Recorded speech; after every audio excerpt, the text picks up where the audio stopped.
paz, queridos, amém? Está na igreja que nós pastoreamos por misericórdia e graça do Senhor. Eu ensinei os irmãos a não ficarem com a paz só para eles.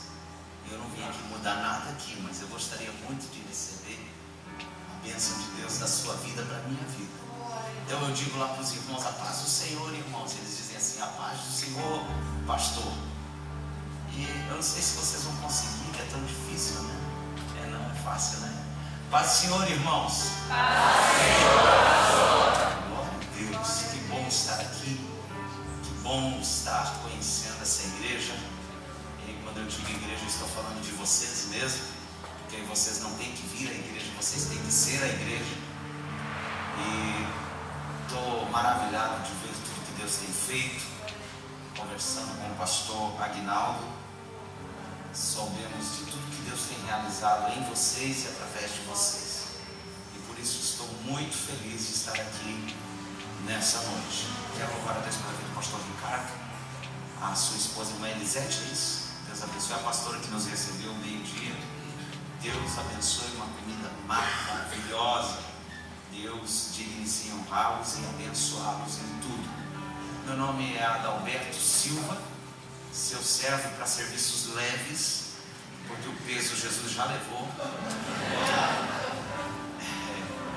Essa ali é a minha muito digna esposa, irmã Lara Kelly. Nós estamos casados há 18 anos e bem casados, graças a Deus. Temos 3 filhos. A Rabi, que foi o diploma que nós ganhamos na faculdade de teologia lá em Pindamonhangaba.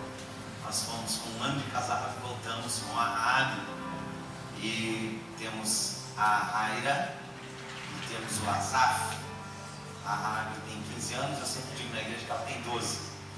O Azaf tem 7 e a Aira tem 11 anos. Vai fazer 11 anos agora. Vai fazer 12? É sempre assim, irmão. Glória a Deus.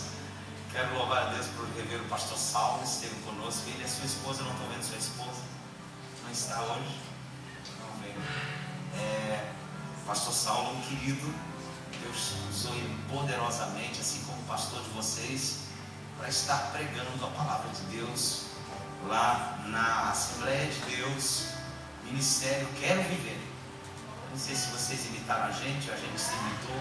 Quero Viver e Reviver, tão bem parecido, né? Nossa igreja está completando 4 anos, por misericórdia de Deus. Agora, dia 16 a 21 do mês que vem, é a festa dos 4 anos da igreja. E nós temos em Foz do Iguaçu 3 igrejas, em Cascavel uma igreja, em Toledo uma igreja que está nascendo. Nós estamos segunda-feira indo a Maringá para comprar uma tenda para a igreja que está nascendo em Toledo. Em Fortaleza tem uma igreja com mais de 100 pessoas já. E temos uma igreja na Argentina, em Porto Iguaçu, que já tem mais de 100 pessoas também.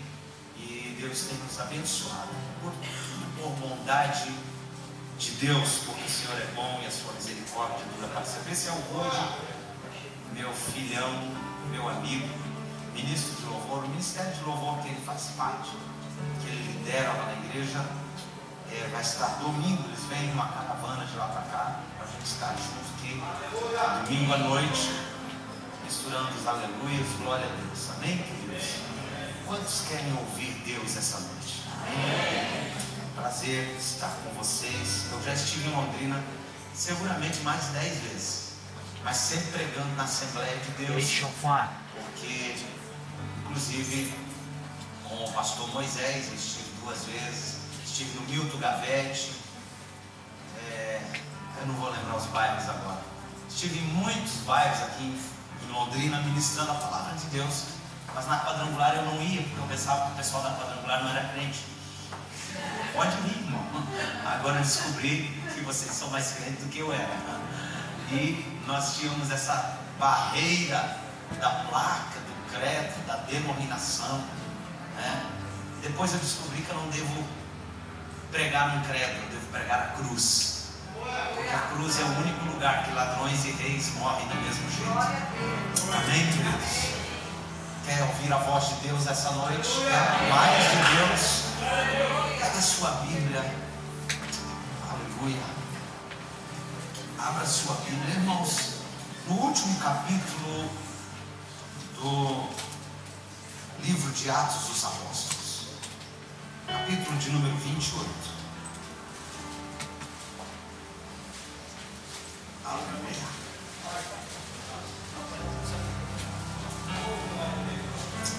Aleluia. Aleluia.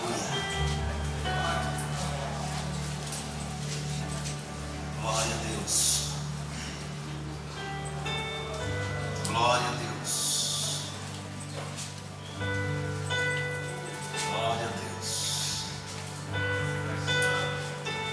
Bendito é o nome do Senhor.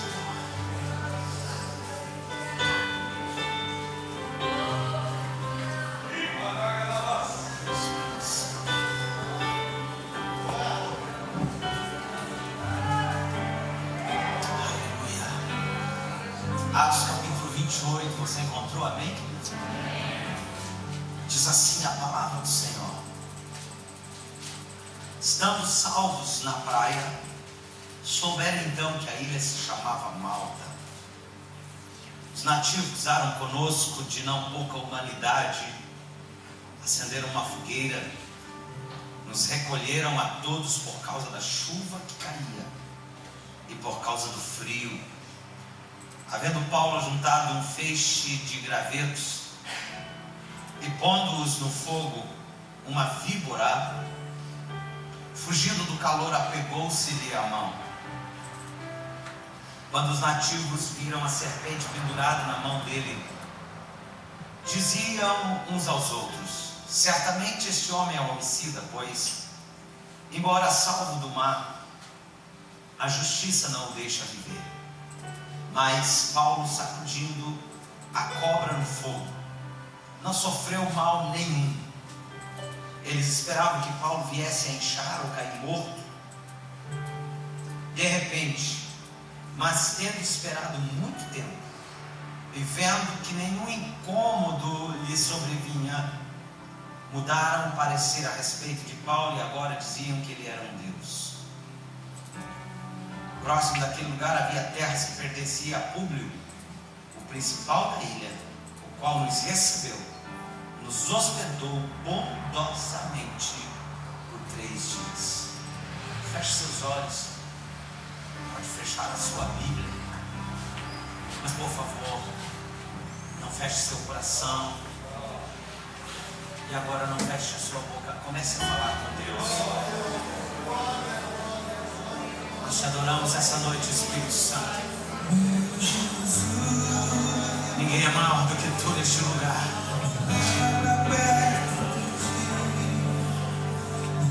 Essa noite nós tributamos a honra, a glória, o louvor por tudo que o Senhor tem feito e por tudo que o Senhor vai fazer.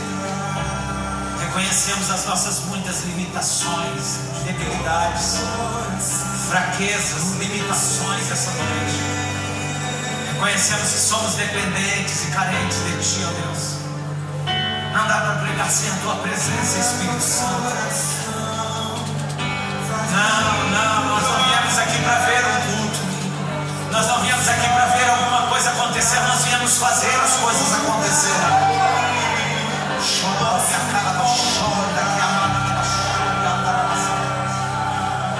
Oh, Espírito Santo de Deus.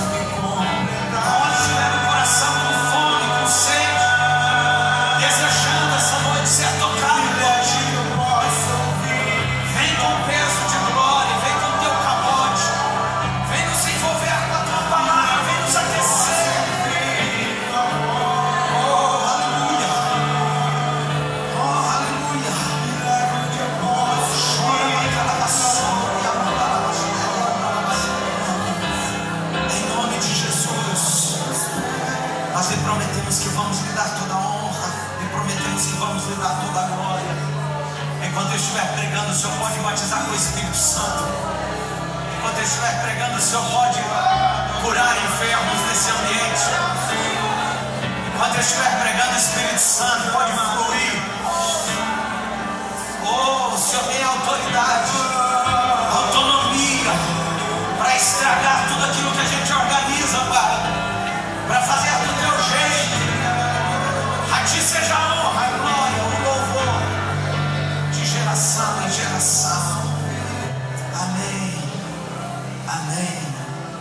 Assentados queridos, meus queridos. Aleluia. Aleluia.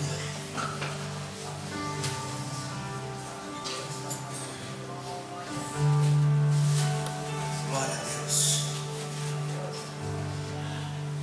Glória a Deus. Vocês estão há uma semana aqui, na verdade essa semana toda, desde domingo, como pastor lá no Japão, prazer conhecer, estão aqui sendo ministrados por Deus.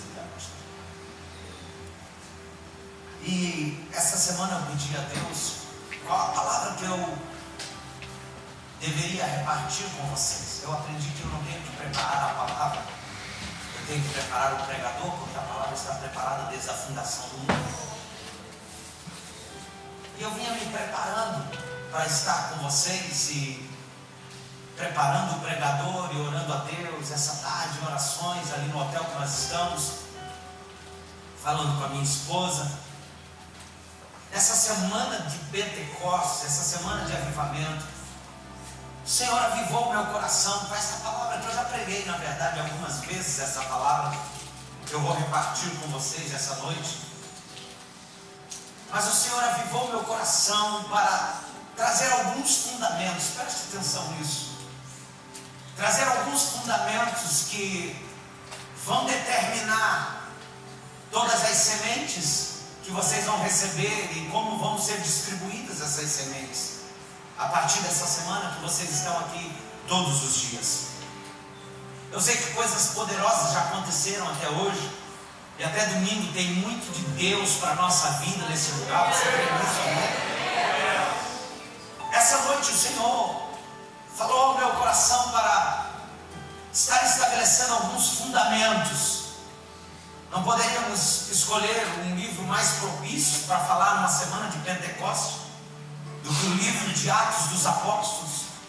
E quando você lê o último capítulo, subentende-se que há no seu compêndio, em toda a sua grandiosidade, em toda a sua magnificência, toda a sua mensagem, está se encerrando aqui nesse capítulo de número 28. E há muitas lições, há muitas verdades, há muitas riquezas que nós vamos extrair dessa história que nós acabamos de ler para a nossa edificação essa noite, nesses próximos minutos. Quando Jesus contou a história do homem que edificou a casa na rocha, do homem que edificou a casa na areia, há um tempo atrás eu trouxe um sermão nesse texto com o seguinte título: O dia que a casa caiu, porque a Bíblia diz que os dois edificaram suas casas. Até que veio chuva, até que veio vento nas paredes, chuva no telhado, enchente na estrutura. Todo mundo olhava as duas casas, elas estavam exatamente iguais. Estavam de pé, estavam acolhendo, estavam sendo bênçãos. Mas acontece que a Bíblia diz que um dia chegou a chuva, um dia chegou o vento, e um dia chegou a enxurrada na estrutura. E a Bíblia diz que aquele que edificou a casa na areia, a casa caiu e grande foi a sua queda. E quando eu olho para isso, queridos, eu olho para a igreja Reviver com 1 ano e meio, pastor Ricardo, cercado de pessoas tão amáveis, com propósitos tão definidos, com propósitos de Deus para esse tempo, para a cidade de Londrina, mas não só para a cidade de Londrina, não só para o estado do Paraná, não apenas para o Brasil, mas para as nações. Você crê nisso, irmão? Eu entendi que Deus essa noite Ele quer colocar alguns alicerces na nossa fé, na nossa caminhada. Ele quer deixar bem estabelecido alguns propósitos e alguns alicerces que darão base para essa igreja caminhar. Porque assim como aquelas duas casas receberam chuva no telhado, fala das provações de Deus, vento nas paredes, fala das provações dos homens, enchente na estrutura, fala das provações que vêm do diabo. Toda a igreja na sua caminhada, ela vai passar por chuva no telhado, por vento nas paredes e por enxurradas na estrutura. Daí a importância de nós estar estabelecendo alguns fundamentos. Esses fundamentos devem estabelecer a nossa fé, porque quando Satanás se levantar com as suas enchentes tentando minar a estrutura, essa casa vai estar estruturada na rocha. Pode vir o que vier, ela vai permanecer de pé. Quantos entendem isso? Pode dar glórias ao nome do Senhor.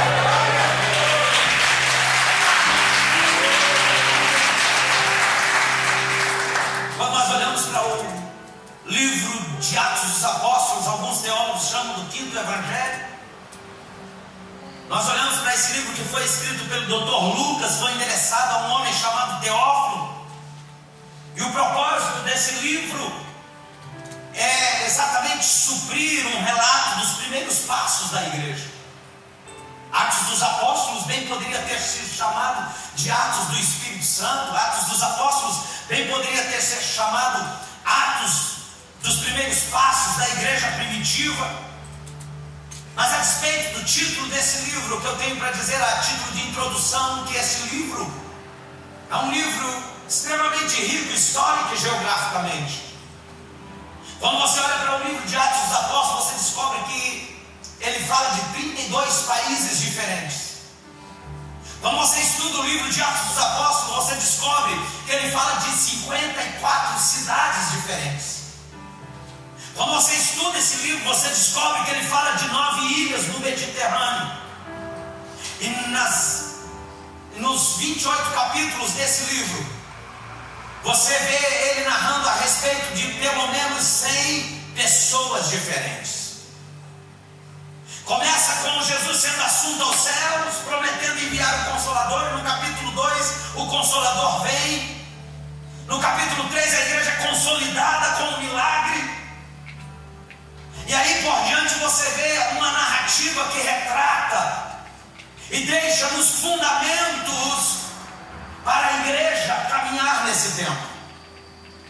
Eu tenho alguns problemas com igrejas que ficam procurando modelos de crescimento, igrejas que ficam procurando um método para a igreja crescer. Querido, tudo que é vivo cresce. A igreja não precisa de anabolizante para crescer. A igreja que é viva, ela vai crescer naturalmente.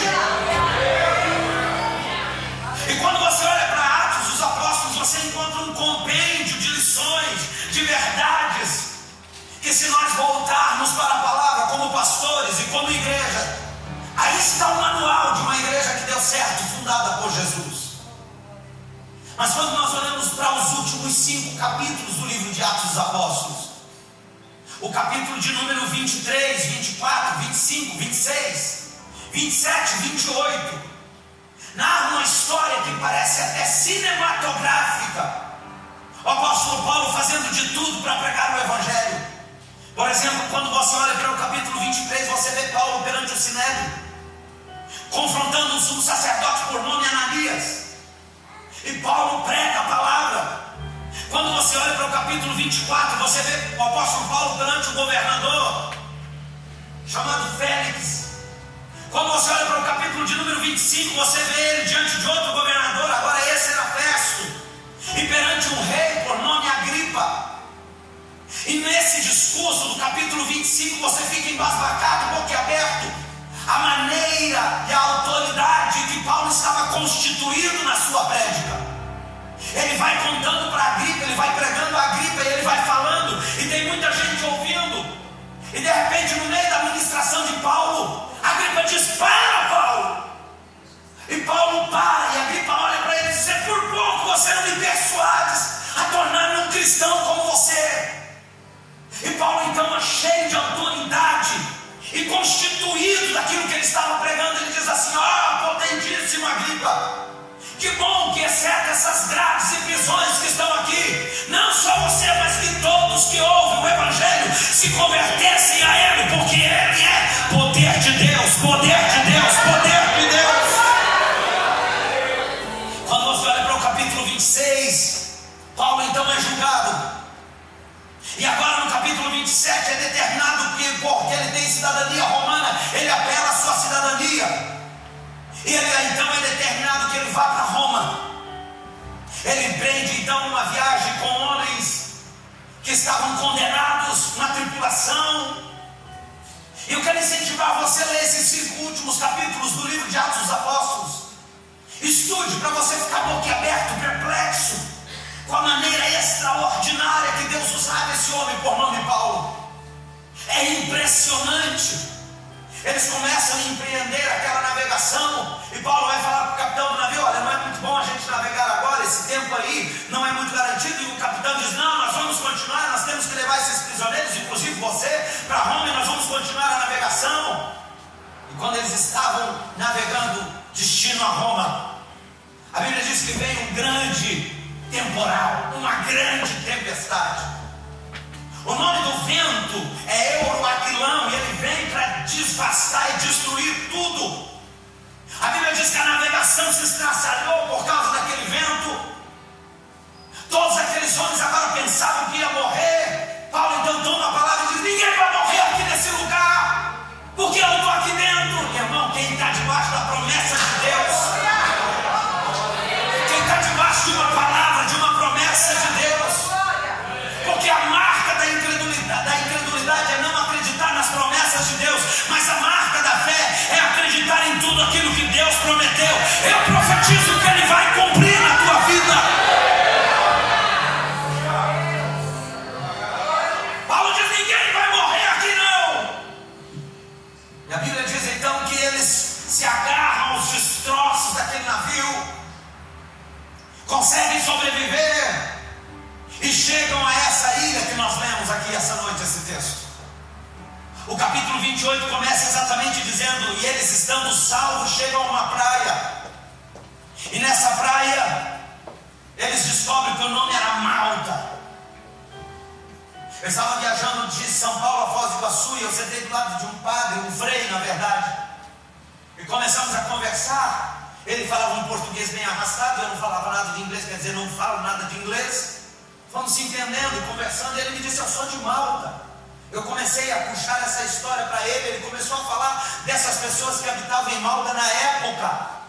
Na verdade, esse frei era o responsável por traduzir as cartas do Papa para os bispos sul-americanos.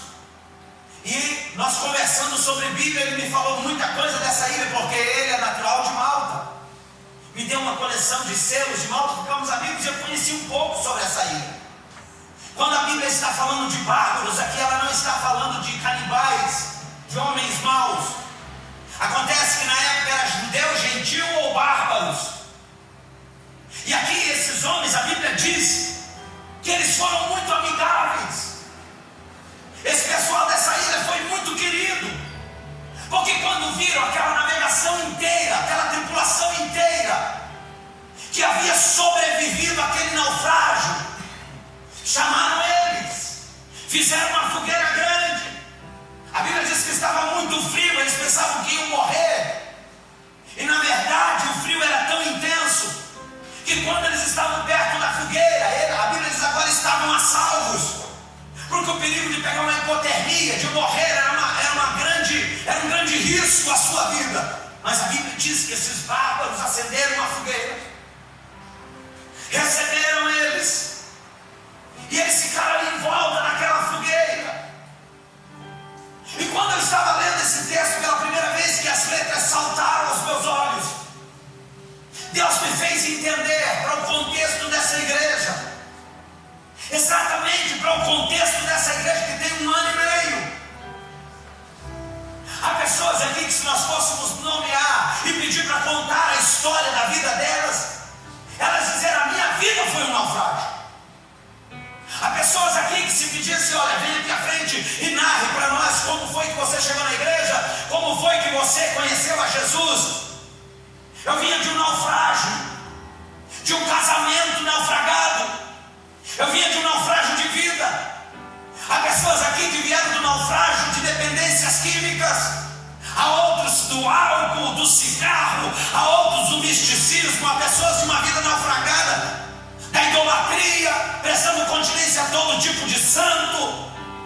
As histórias aqui são variadas, porque isso é história de igreja, irmão. Porque igreja é lugar de ex mesmo, porque aqui é lugar de gente com problema, com luta, com dificuldade. Mas em tudo o Senhor opera o querer e o efetuar, e a glória dele é manifesta na igreja.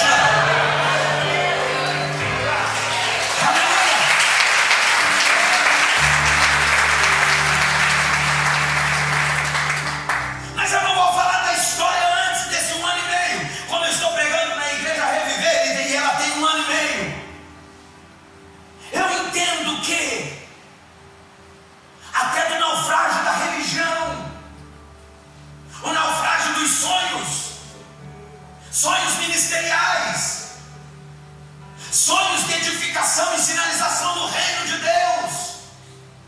Porque eu vim de um naufrágio quando nós começamos a ter Quero Viver. O meu ministério, pastor Ricardo, vem de um naufrágio. Eu estava me agarrando a algumas madeiras para não morrer sufocado pela religião e pela religiosidade. Eu estava me agarrando a umas madeiras, acreditando que eu poderia ser uma voz profética e fazer a diferença onde eu estava, e que aquele navio não ia afundar e eu era a resposta de Deus ali. E eu fui descobrindo que Deus não reforma. Deus não reforma. Quando alguém se desvia do propósito, Ele levanta outro grupo de pessoas com quem Ele possa contar para sinalizar o reino de Deus.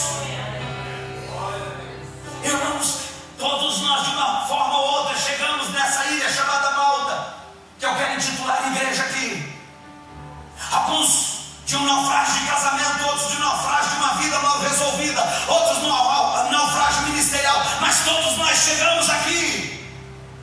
Na verdade, vocês chegaram numa praça,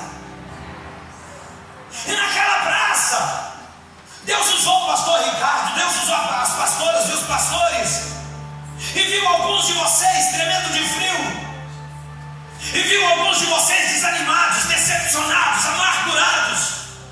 Gente que sonhou com a igreja, gente que sonhou com o ministério, gente que sonhou em ver os filhos crescerem estabilizados onde estavam, mas de repente estavam no meio da rua, debaixo de sereno, e alguém chegou a pensar que iam morrer de frio, mas não. Deus usou essas pessoas para acender uma fogueira e aquecê-los e abraçá-los, para que a obra fosse manifesta.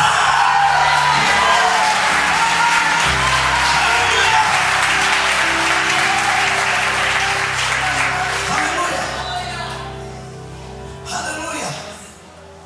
Aleluia! Eu não sei quantos pensaram que vocês iam morrer na praia.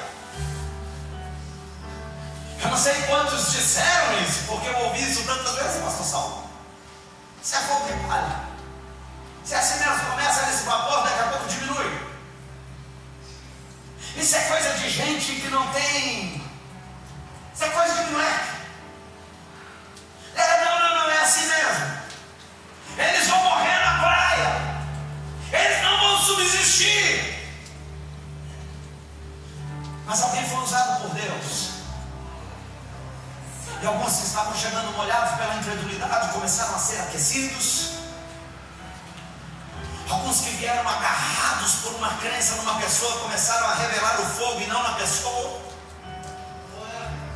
Alguns que vieram decepcionados com sistemas religiosos começaram a conhecer uma igreja para quem não gosta de igreja. Alguns que vieram decepcionados com sistemas descobriram que aqui é proibida a entrada de pessoas perfeitas. E o fogo foi aquecido. E eu sei que em 1 ano e meio já teve gente aquecida a ponto de ser batizado com o Espírito Santo. Eu sei que em 1 ano e meio já teve gente sendo aquecida a ponto de ser curado nesse ambiente.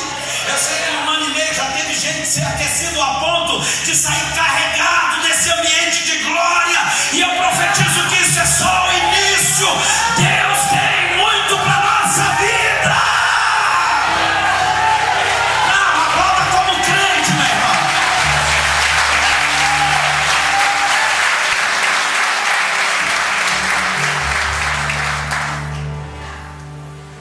Mas quando você olha para o texto, e é aqui que eu quero estabelecer o primeiro fundamento. Eu quero que você entenda isso essa noite.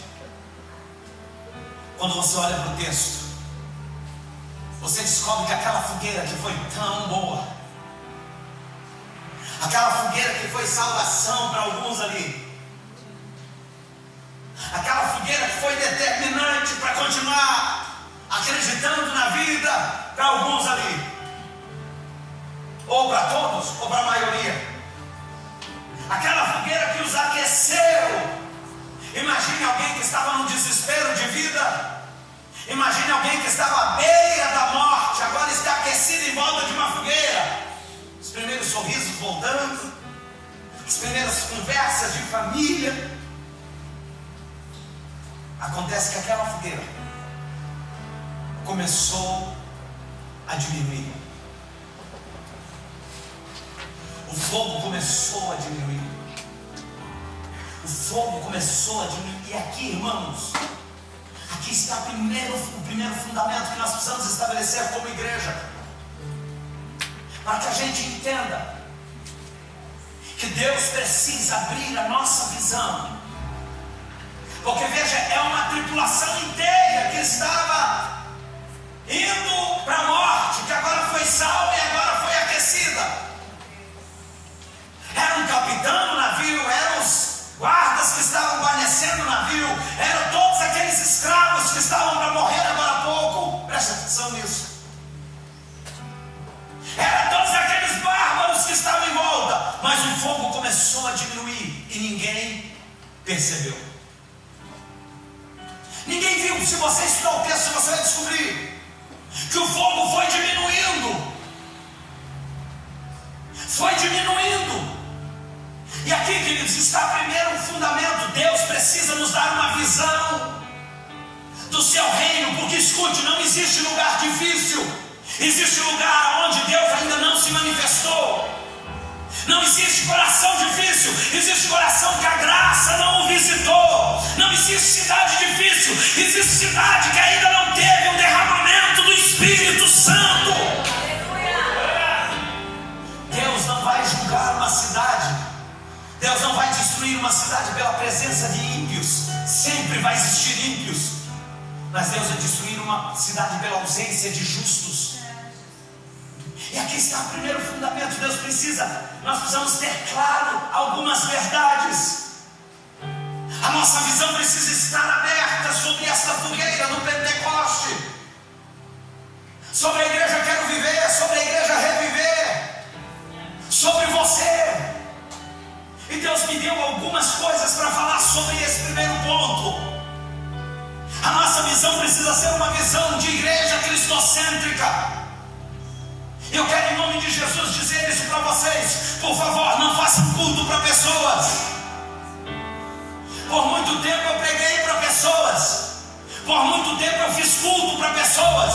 Eu sabia que ia vir alguém importante na igreja, então eu arrumava bem a retórica, preparava bem o sermão. E um dia Deus falou comigo: pare de fazer culto para pessoas. Se você fizer culto para pessoas, elas vão vir. Mas quando aparecer alguém fazendo qualquer coisa diferente de você, elas vão ir atrás dessa outra pessoa. Faça culto para mim, que eu vou trazer as pessoas. Irmão, tudo aquilo que Deus levanta, Ele sustenta. Sabe quando a gente sabe se está fazendo culto para as pessoas? É que a gente espera as pessoas chegar para começar o culto. Não, meu irmão, o culto é para Deus. O culto é para Deus.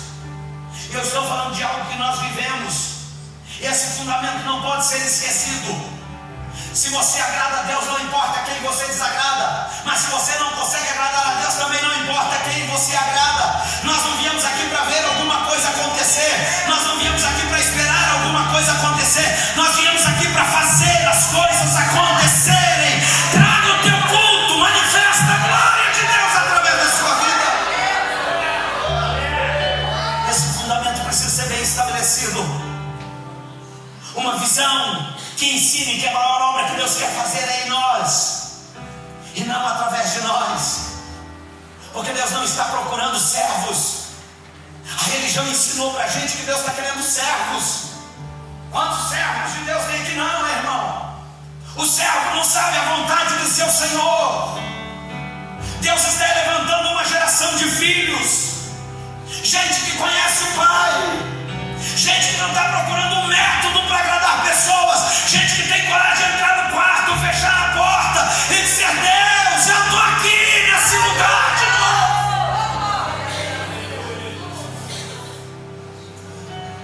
A maior obra que Deus quer fazer não é através de você, não é através de mim, é em mim, é na minha vida.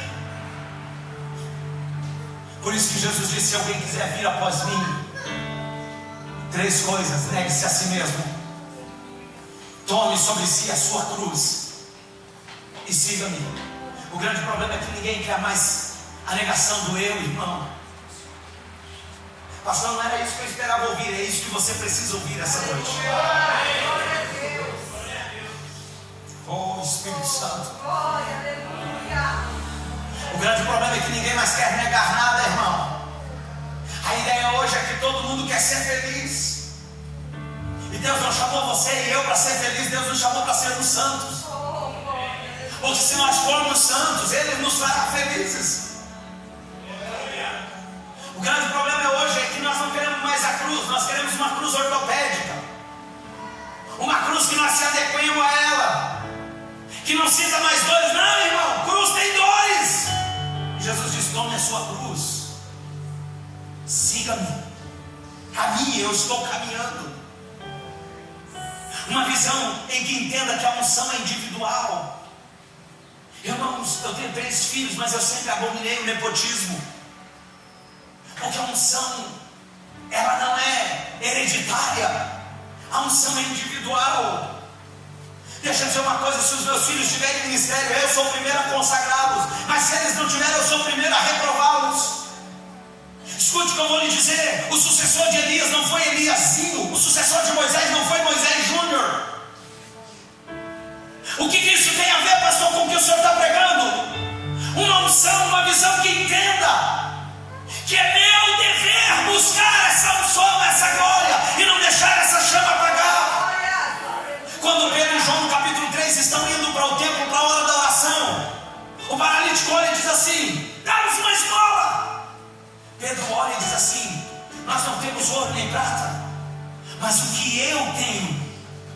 Ele diz: eu não sei como está João, mas eu tenho. O que eu tenho. Ele diz: olhe para nós. Nós somos um exemplo de cura. Quando essa cidade tiver condições, quando essa igreja tiver condições de ser doutrina, pode olhar para nós. Nós já estamos curados, por isso nós podemos curar essa cidade. O Espírito Santo.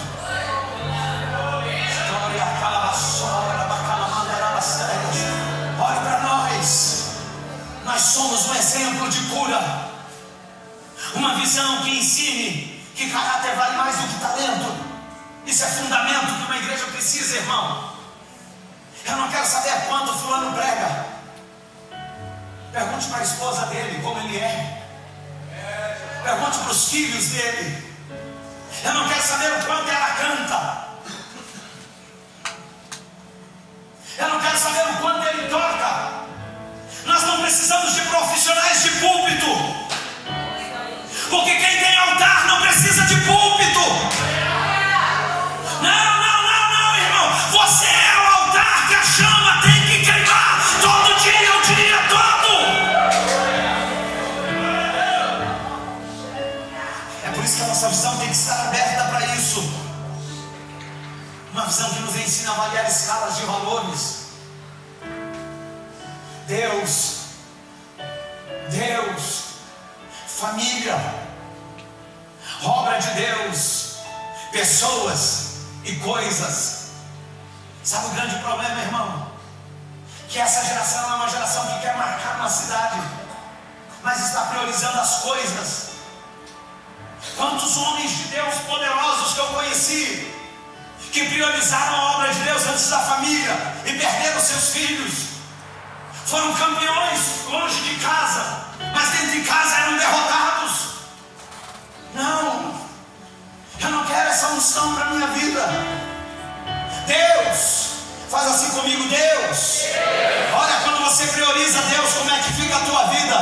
Agora diga: família. Deus e família é uma arma nas mãos do Senhor. Quando Satanás olhar para você e ver você e a tua família, ele vai dizer: ele está armado.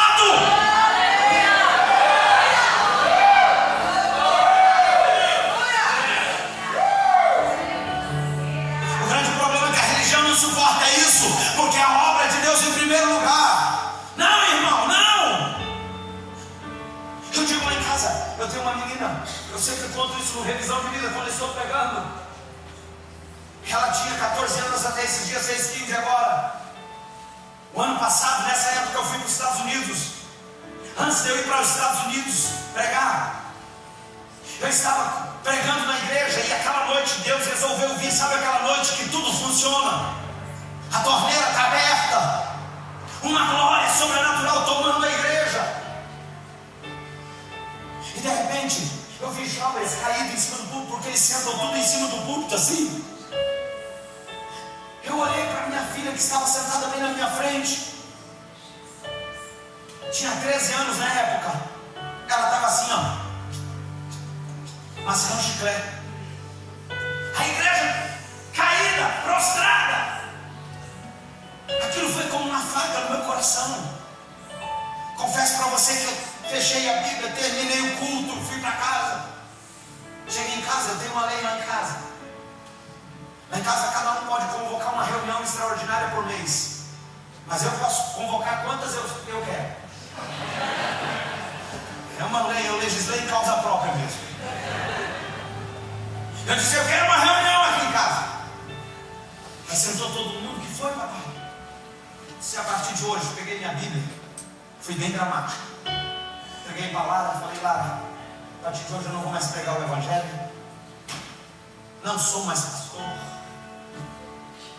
Nós vamos fazer um culto aqui em casa e Deus, não vamos mais para a igreja. E a minha filha começou a abrir os olhos, meu filho já começou a chorar, levantou o dedo para fora. Eu falei, não, agora eu que estou falando. Nós não somos mais a Quero Viver, não tem mais sonhos, não tem mais missões, não tem mais nada. E eu me lembro que a minha filha olhou para mim e disse assim, por que, pai? Que o senhor está fazendo isso? Eu disse, filha, eu não quero ser pastor mais de ninguém se eu não puder ser seu pastor. Quando eu pregar, eu não quero que ninguém mais chore se você não chorar. Eu não quero que ninguém mais sinta nada. Se a igreja inteira estiver parada, mas se você, tua mãe, teu irmãozinho estiver dizendo, esse é meu pai, esse homem é cheio de Deus, esse homem nós conhecemos, esse homem está todo dia aqui em casa. Se vocês sentirem Deus através da minha vida, não interessa quem não sinta. Começou um choro dentro de casa, nos convertemos uns aos outros. Convertemos o coração dos pais aos filhos, dos filhos aos pais. Rabi me abraçou e disse, pai, eu prometo para você.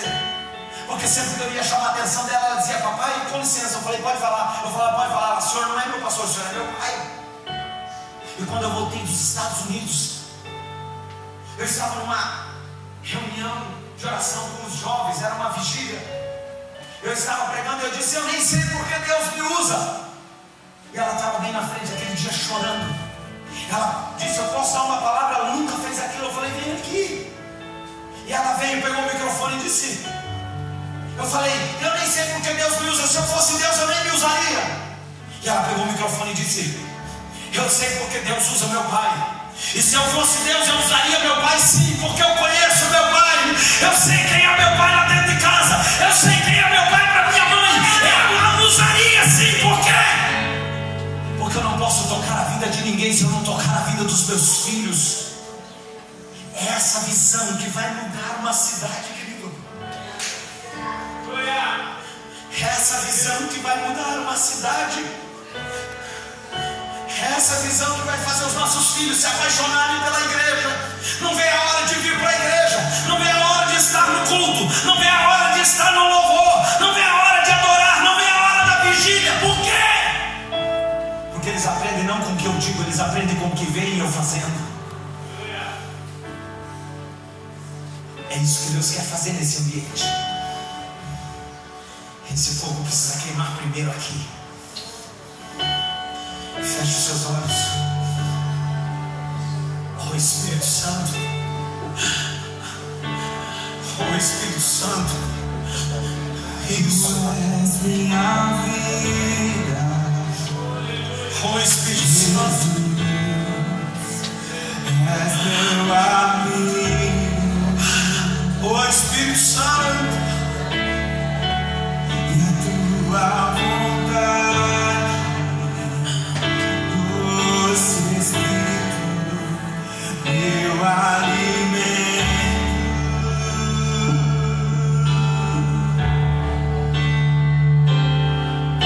Sem ti não há valor em mim.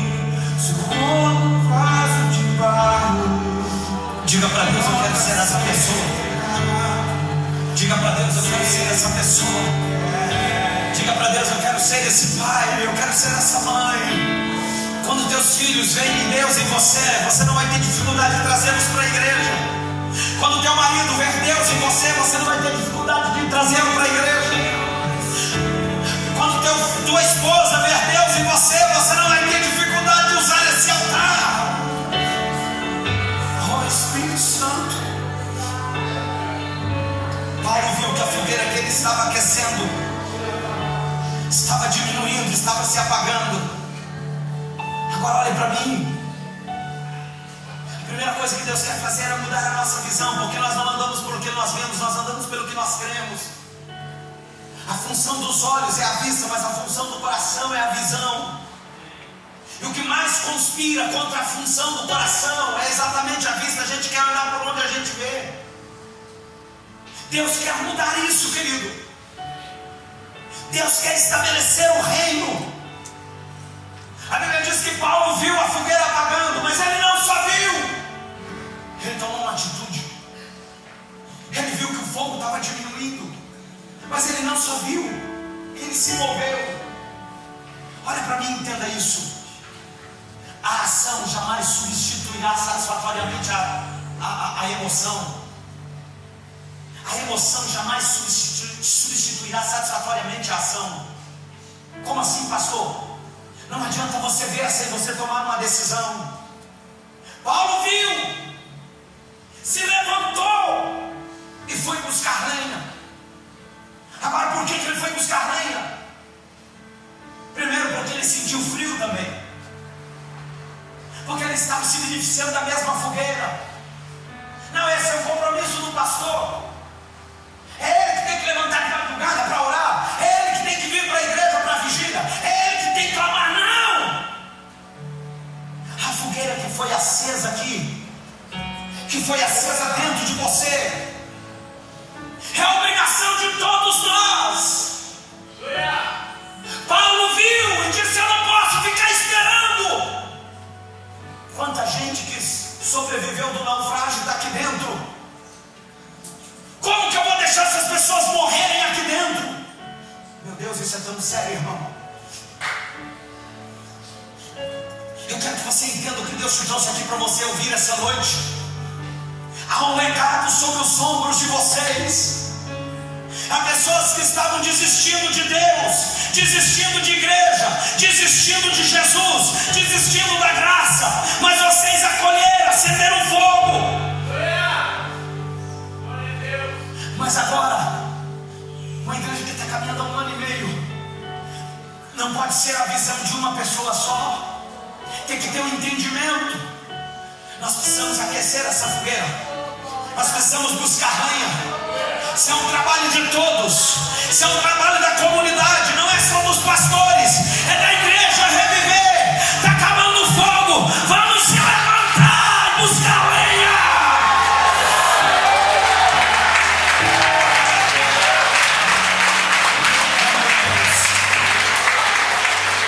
Oh, meu Deus. Paulo sentiu frio. Mas segundo, Paulo não queria morrer de frio. Ei, irmão, é uma questão de sobrevivência. Olhe para a história. Todos os avivamentos, pastor Ricardo, que Deus levantou na história, que viraram as costas e que não valorizaram e que não buscaram lenha, minguaram até morrer. Olhe para o último avivamento de Wesley. Na Inglaterra, os bares fechavam. Quando Wesley chegava, ele pregava, os bares fechavam. Pessoas faziam fila de 2 dias para ouvi-lo pregar. Você volta na Inglaterra hoje, igrejas diminutas. Você volta na Inglaterra hoje, você vê igrejas que se tornaram prostíbulos de novo. Por quê? Viraram as costas. Olha para a Bíblia, Atos capítulo 19. A Bíblia diz que Paulo chegou em Éfeso. Os lenços, os aventais eram tirados dele. Um avivamento aconteceu na cidade de Éfeso, que os bruxos da cidade pegavam seus livros de bruxaria, traziam aos pés de Paulo, jogavam para ser queimado. Uma fogueira foi erigida. A cidade tombou aos pés do Evangelho. 2000 anos passaram. Volte à atual cidade de Éfeso, Turquia. 99% da atual população da Turquia é muçulmana. Por quê? Viraram as costas para o tempo da visitação de Deus. Olhe para a América. Eu estive na América pregando. Meu Deus. A famosa Rua Azusa, Los Angeles, a história da quadrangular. Amy McPherson. Milagres. Você vê igrejas pequenas, gente morrendo, igrejas apáticas, porque viraram as costas. O que Deus começou aqui foi uma fogueira.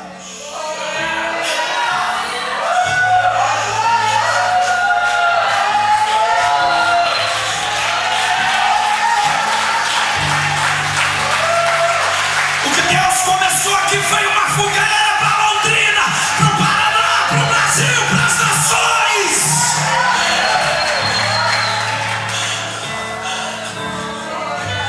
Ah, meu Deus.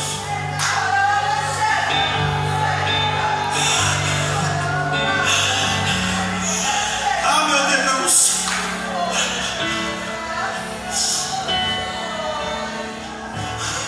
Se você entender isso que eu estou pregando essa noite,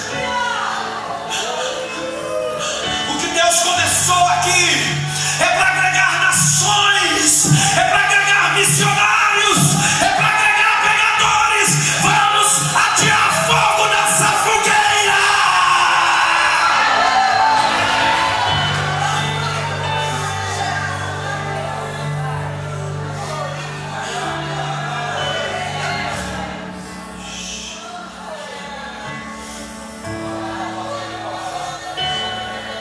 Oh, meu Deus.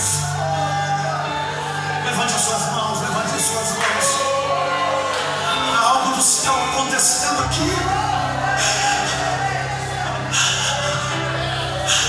Deus não une pessoas, Deus une propósitos. Há algo do céu acontecendo aqui.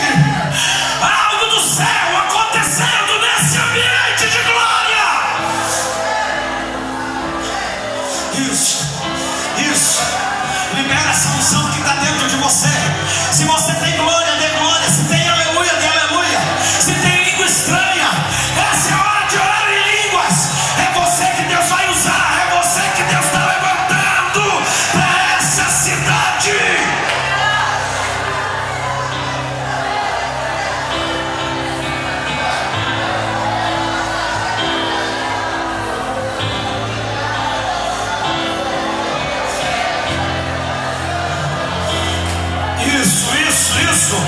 Isso. Solta esse leão que está dentro de você.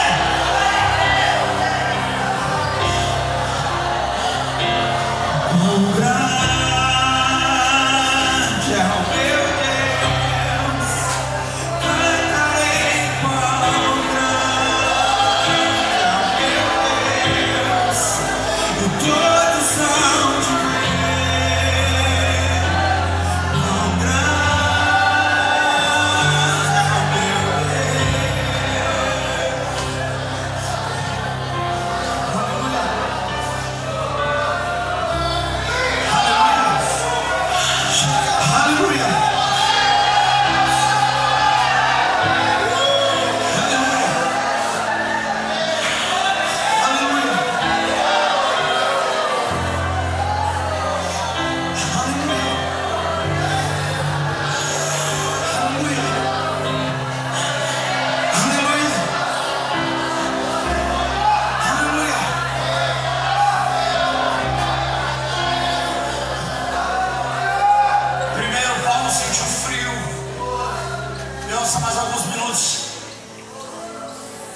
Segundo Paulo, não queria morrer de frio.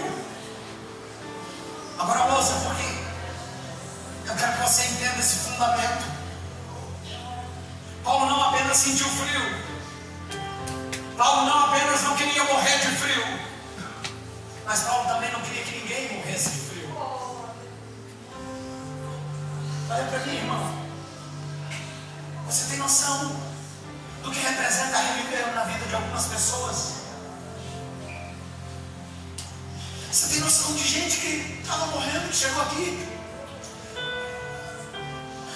Você tem noção de gente que pensou em abandonar a fé? A gente conheceu o pastor Ricardo. E você foi resposta de Deus.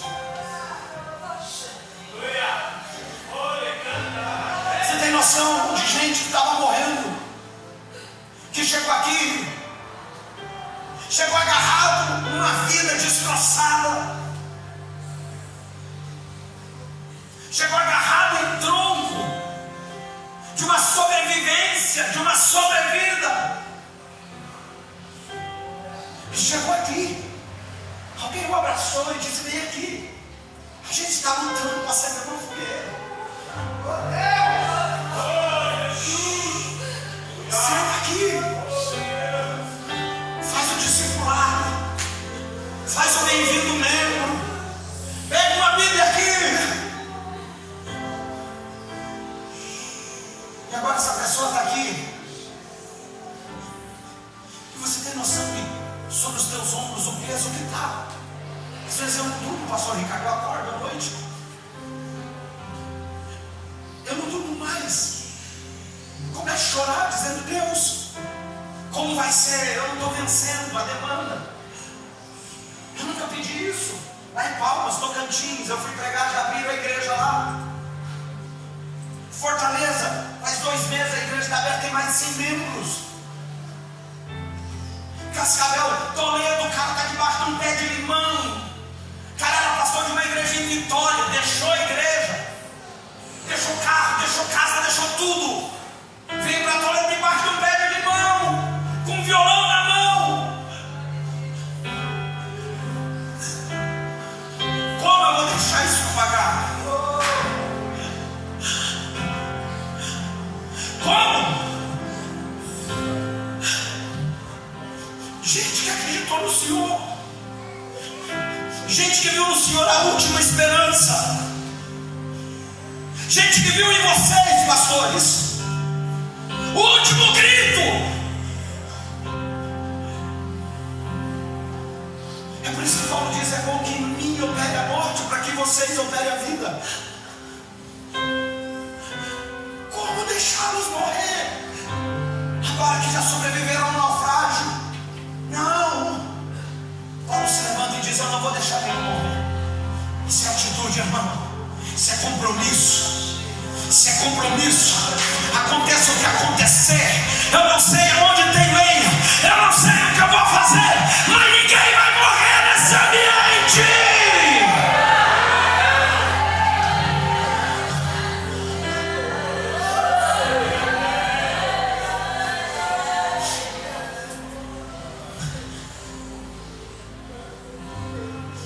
Quando Paulo se levanta para buscar lenha, eu vejo nisso a sua história, pastor Ricardo. Quando ele se levanta para buscar lenha, que ele pega as vidas e diz: eu vou aquecer esse povo, eu não posso deixar a religião matar esse povo, eu ganhei esse povo. Eles acreditaram que ninguém ia morrer. Quando ele pega as lenhas, vem uma serpente.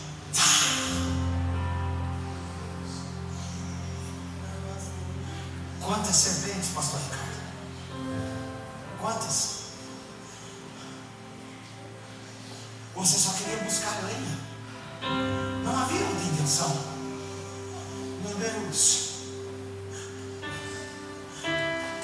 meu Deus, quando eu vejo sua história, se eu não estiver pregando para ninguém essa noite, essa mensagem é uma mensagem profética para a sua vida. Como Deus estivesse trazendo um bálsamo para o seu coração essa noite, de tranquilidade, e para a sua esposa, porque não há uma só pessoa que se levante para buscar lenha, que não queira ver as pessoas morrendo na religião, que não tenha uma cobra esperando para mordê-lo. Não E essa, uma serpente venenosa e mortal, fica pegada à mão de Paulo, e a Bíblia diz que os mármores diziam: vai cair, vai cair. Imagina a dor, porque serpente, picada de serpente dói em todo tempo, irmão. Imagina a dor, a sensação. Eu tenho aço, algeriza de cobra. Imagina a dor, imagina a marca. Consegue deduzir? Consegue pensar nisso? A Bíblia diz que Paulo sacode, e as pessoas estão em volta dizendo assim: vai cair, esse deve ser um homicida, porque foi salvo do mar, agora a justiça de Deus não deixa viver. Quantas vezes mal interpretado, quantas vezes caluniado, quantas vezes, por que está acontecendo isso? Onde é que está o Deus? Onde é que está a chamada? Um homem que foi vice-presidente do ministério, de um estado, de uma primeira igreja. Cadê? Vai cair, não vai aguentar.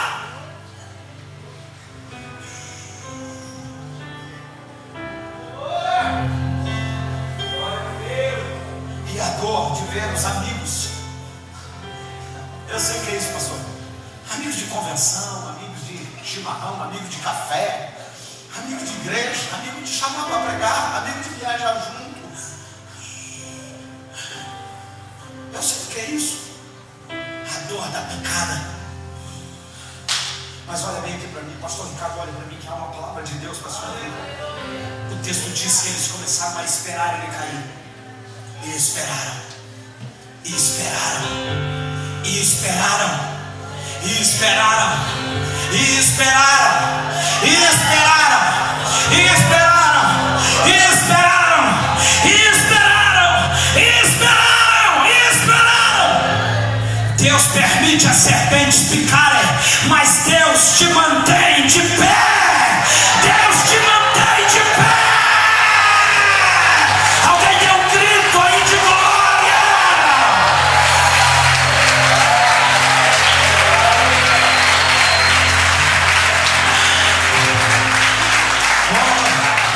Levante as suas mãos ao céu.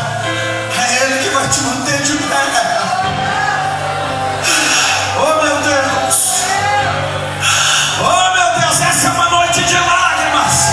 Receba a presença dele aí no teu lugar agora. Libera essa língua estranha. Libera esse glória a Deus.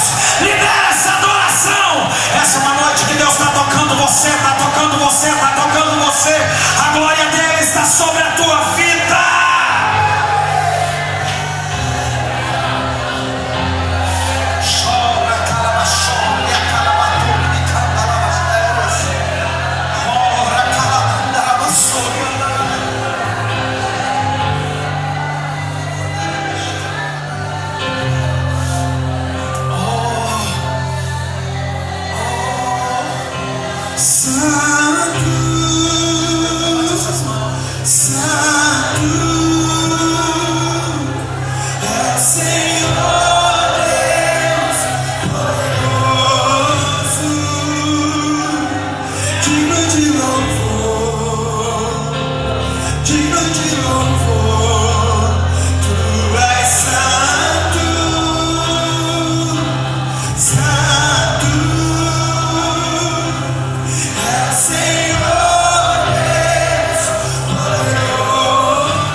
Passou o tempo, Paulo não caiu. Aí a Bíblia diz assim: então, sempre vai ter um então, vírgula, mudando o parecer.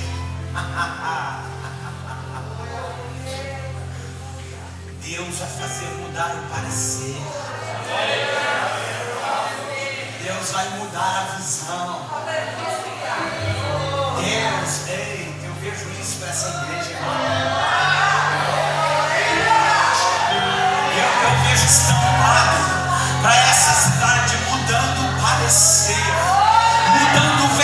Egito, mudando. Quem pensava que era um povinho que não era nada, sem expressão, vai ter que mudar de ideia.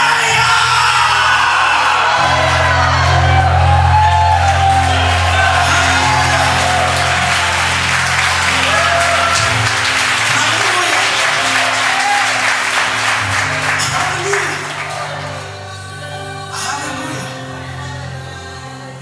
Aí o texto diz: pensavam que ele era um Deus de assassino, de ladrão, de adúltero.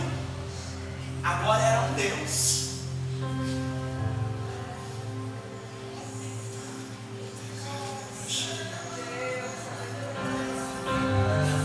Por que aquela serpente apareceu, irmão? Olha para mim. Por que aquela serpente apareceu?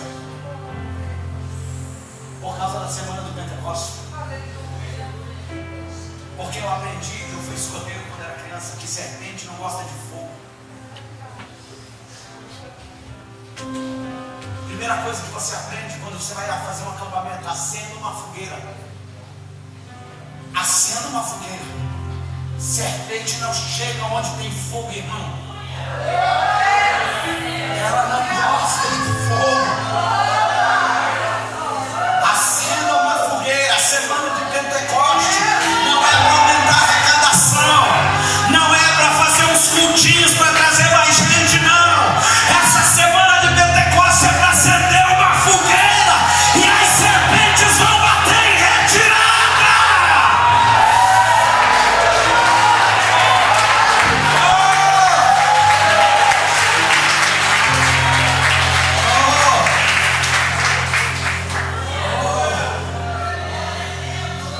Vamos declarar um incêndio na Reviver.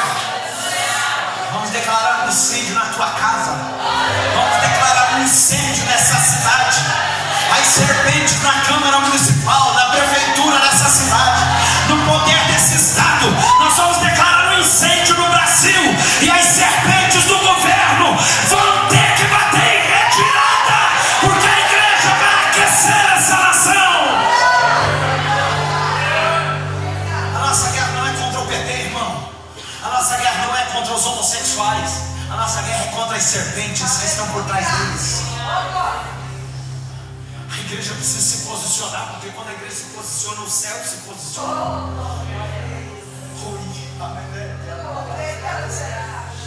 Semana de Pentecoste é semana de acender a fogueira. É semana de ver as serpentes batendo em retirada. Por que Paulo foi picado? Porque deixou o comodismo. Porque deixou a vida boa. Você acha que você está vindo todo dia para a igreja?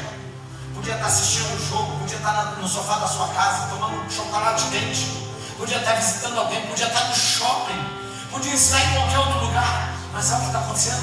Você está vindo para a igreja, semana do Pentecoste. Vamos acender essa fogueira. Irmão, eu vou dizer uma coisa para você. Quando você chegar em casa hoje, tenha uma atitude de fé. Bata os dois pés na porta da tua casa e diga: Satanás, está chegando chumbo grosso contra a tua vida.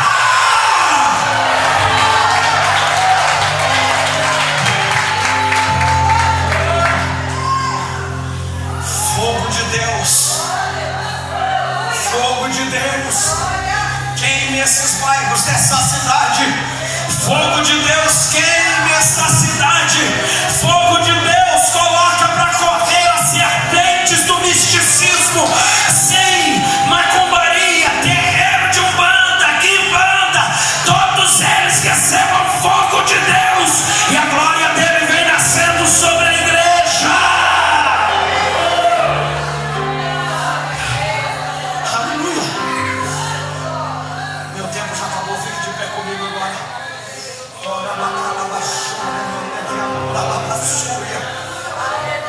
Deus não me trouxe aqui porque eu não tenho mais o que fazer lá em Foz do Iguaçu, não, irmão. Eu não vim aqui por causa de oferta, porque quem prega por dinheiro, se o diabo oferecer mais dinheiro para ele, ele vai trabalhar para o diabo.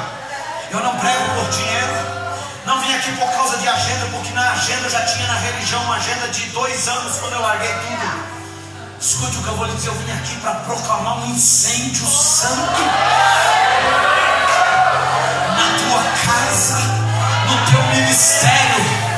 Esse espírito de Jezabel, sabe qual é o nosso problema, pastor Ricardo? Eu fiz uma sequência de ministrações das 7 igrejas da Ásia.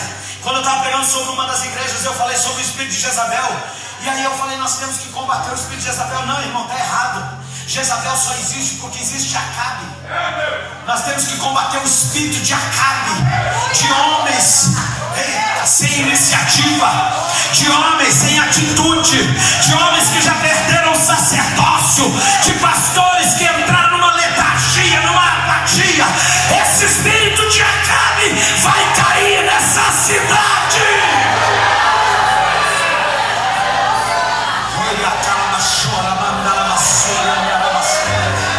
Nosso problema não é Herodias, irmão.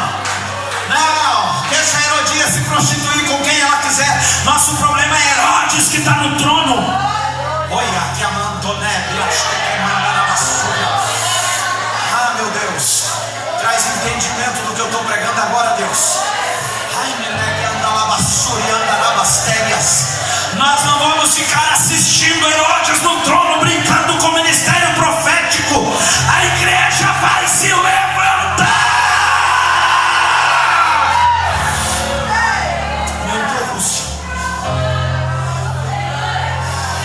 Meu Deus, pastor Ricardo, olha o que Deus está falando.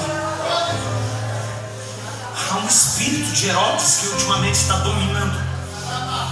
E não é fora da igreja. Quer calar a voz profética. Escute isso, igreja, o que Deus está falando aqui. Quer calar a voz profeta e cortar a cabeça do João Batista, porque estão denunciando o pecado. Não estão se assentando nas negociatas.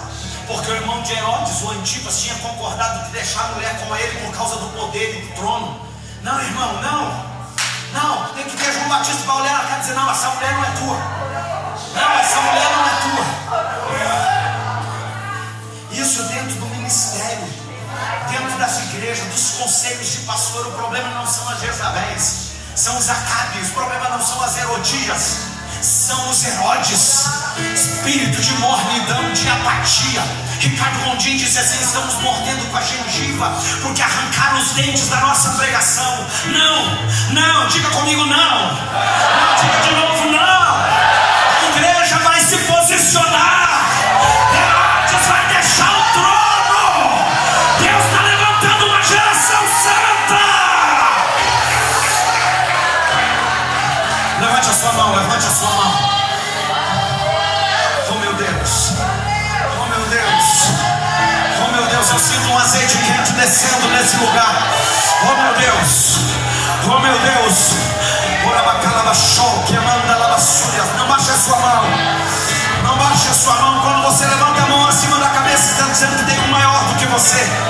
Oh, você está dizendo que um é mais poderoso do que você, que vê mais do que você. Alguém que está em cima, alguém que está no trono, alguém que governa.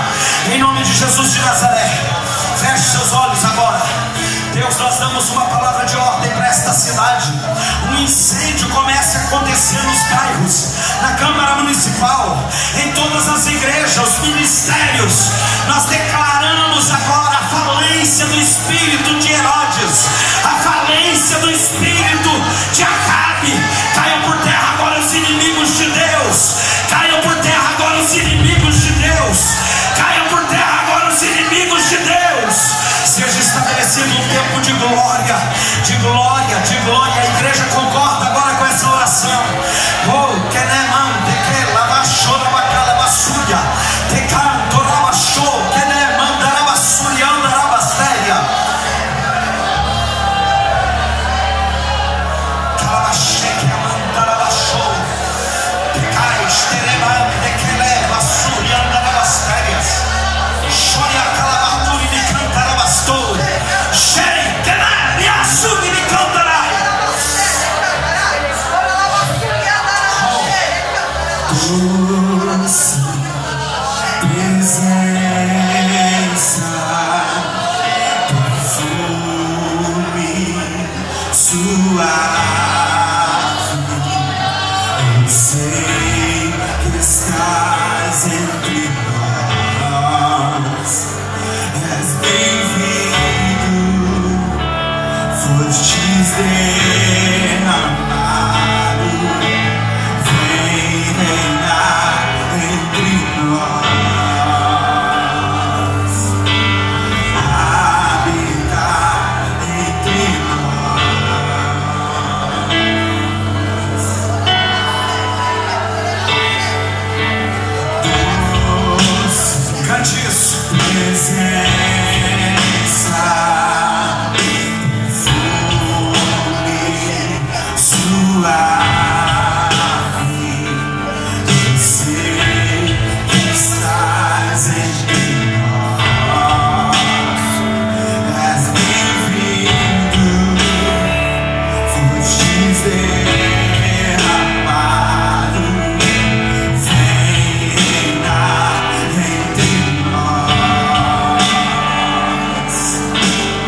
Você que está aqui nessa igreja, primeira característica que fez Paulo buscar mãe: sentiu frio, sentiu o fogo diminuir.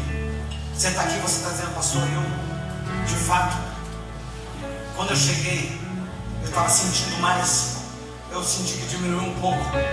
Eu já não sou mais o mesmo, eu já não choro como eu chorava, já não oro em línguas. Eu sinto que eu preciso buscar lenha porque eu senti frio. Em nome de Jesus, eu não vou insistir com ninguém, o horário já foi embora. Eu quero orar. Escute, por essa classe de gente. Quem entendeu o que eu preguei, está dizendo, é verdade, pastor, eu estou sentindo esse frio aí, mas eu quero buscar lenha. Sai do seu lugar. Só essa classe, porque tem outra que eu vou chamar em seguida. Você que está dizendo, eu não sou mais o mesmo. Não, eu vim aqui para essa semana de Pentecostes, mas eu sei que eu não sou mais o mesmo. Eu sei que aquele fogo, vem aqui perto de mim, meu filho. Vem aqui perto de mim. Você que entendeu isso. Eu não quero que venha ninguém para me agradar. Fica de pé, pastor, por favor, porque nós temos muita gente que vai vir. Eu tenho mais 2 convites, eu já vou descer para orar por você enquanto eles vão cantar. Aqui na frente, olhe para mim, eu quero que você entenda. Só aquele que entendeu o que Paulo entendeu. Eu estou com frio, por isso eu vou buscar bem. Sai do seu lugar agora, eu não vou mais esperar, irmão. Se Deus falou com você, só aquele que entendeu. Eu não sou mais o mesmo, eu preciso de fogo, eu preciso buscar lenha. Só aquele que entendeu. Segundo, olha para mim. Venha mais à frente, por favor, minhas queridas. Por favor, venha um pouquinho mais à frente. Venha um pouquinho mais à frente. Segundo, Paulo entendeu não apenas que ele estava com frio, mas ele não queria morrer de frio. Você que está no seu coração dizendo, meu Deus, será que eu vou aguentar? Será que eu não vou morrer? Será que eu não vou perder minha fé no meio dessa luta? Está esfriando. Será que eu não vou morrer? É com você que eu estou falando. Eu quero orar por você. Sai do seu... Você que é essa semana ainda. Tem gente aqui que essa semana diz, eu acho que essa luta vai me matar, eu não vou vencer. Sai do seu lugar, eu vou orar por você. E terceiro e último, venha rápido porque eu vou fazer o terceiro convite e último, porque nós vamos orar e eu vou entregar esse microfone que eu já passei para o meu horário. Olha para mim. Você que está aqui dentro, mas que o marido não está, que a esposa não está, ou o pai não está, o filho não está. Você está dizendo, meu Deus, o que eu vou fazer para trazê-los? É buscar lenha para atraí-los para esse fogo. Então Paulo levanta se preocupando com aqueles que não iam morrer. Deus está liberando uma palavra profética essa noite. Ninguém vai morrer. Deus está liberando uma palavra profética essa noite. Ninguém vai morrer. Nós vamos buscar lenha. Quem sabe você está lembrando alguém que não é da tua família, mas que já não é mais o mesmo, que já não sente mais, que não quer mais ir para a igreja. Eu sou pastor de igreja, irmão, fica tranquilo. Isso aqui não é um problema da Reviver, é um problema de todas as igrejas. Pessoa que começou com todo o gás, mas nem bem começou, já desistiu. É você que eu estou falando essa noite. Venha um pouco mais para cá, por favor. Eu quero orar por vocês, eu quero colocar a mão sobre a cabeça de vocês. Tem alguém? Só um minutinho. Tem alguém que está aqui na frente, que estava afastado da igreja e quer voltar hoje? Pastor, eu estava afastado da igreja, eu quero voltar hoje. Eu ouvi a palavra e eu quero voltar hoje. Tem alguém? Levante a sua mão se você está aqui na frente, está afastado da igreja e quer voltar hoje, ou que nunca entregou a vida para Jesus, está dizendo: eu quero entregar minha vida para Jesus hoje. Tem alguém que quer fazer isso? Ou todos são? Todos são? Então nós vamos orar agora. Nós vamos orar. São essas pessoas? Eu vou chamar o pastor Aguinaldo para me ajudar a orar aqui, a pastora Lara. Há pessoas que vão cair aqui. Não se preocupe. Eles vão cantar. Você vai fechar os teus olhos. Você que já faz aniversário que não chora, você que já faz aniversário que não ora em línguas, está aí dentro de você. Coloca para fora o que está dentro de você. Não se preocupe com quem está do teu lado. Nós vamos descer e vamos impor as mãos sobre vocês. Pastor Ricardo vai nos ajudar, pastor Aguinaldo, pastor Saulo. Há uma ordem de Deus, há coisas que vão acontecer aqui essa noite, há curas que vão acontecer. Essa igreja, me ajude. Quem ficou no banco, levanta a mão para cá e não abaixa. Chore a calabassuras. Comece a buscar lenha agora, porque Deus vai aquecer teu coração. Você que não é batizado com o Espírito Santo vai ser batizado agora. Vai orar em línguas pela primeira vez na tua vida. O ministério do louvor vai cantar agora. Nós vamos orar. Feche seus olhos agora. Nós vamos orar. Deus, agora. Isso, feche seus olhos. Nós vamos orar por vocês. Pode cantar. Em nome de Jesus. Presença, perfume suave, eu sei que estás entre nós. És bem-vindo, fostes derramado, reina entre nós.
Levante as suas mãos.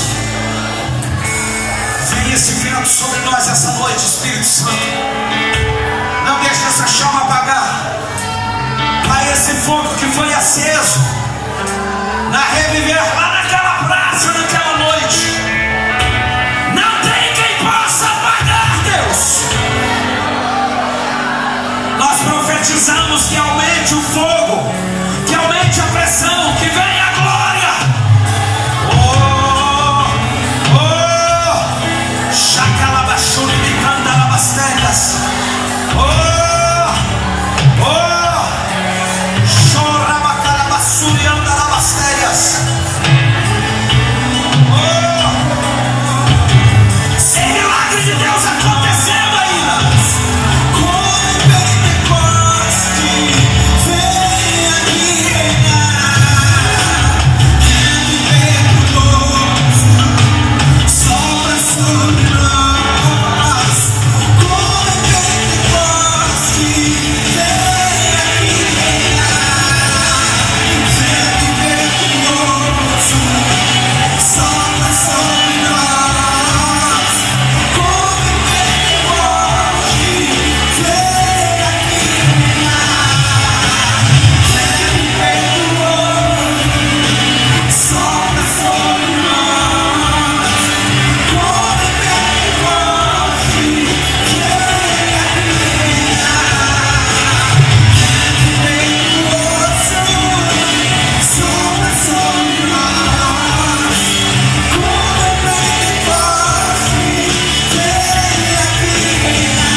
Diga para alguém agora, mas diga mesmo, isso é um ato profético.